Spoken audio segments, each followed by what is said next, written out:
Master পাঠশালার পক্ষ থেকে সবাইকে ধন্যবাদ।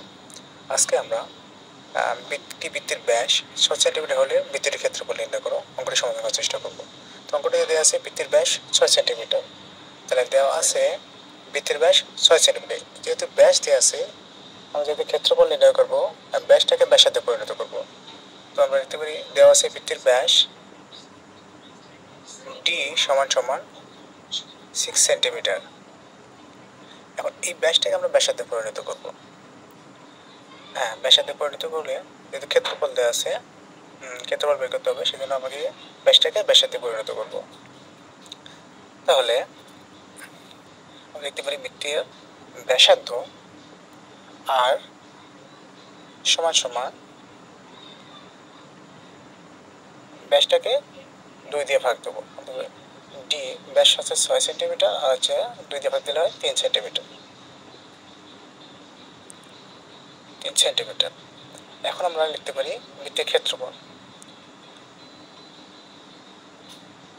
বৃত্তের ক্ষেত্রফল আমরা সূত্রটা জানি পাই আর স্কোয়ার, আর পাইয়ের মান আমরা জানি 3.14, তাই লিখতে পারি পাই আর স্কোয়ার। পাইয়ের মান যেহেতু 3.14, আমি একটু পাশে লিখে দিই, পাইয়ের মান সমান 3.14।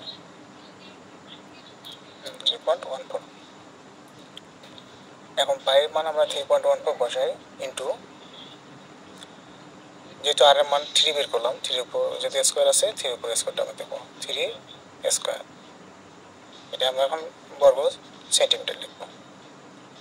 সমান 3.14 ইন্টু 3 উপর স্কোয়ার থাকলে 3 থেকে 9 বর্গ সেন্টিমিটার। 3.14 গুণন হচ্ছে 9, যদি আমরা গুণন করি তাহলে 28.26 বর্গ সেন্টিমিটার।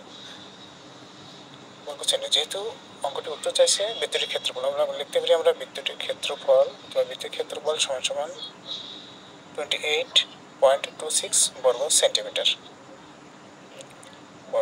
সেন্টিমিটার।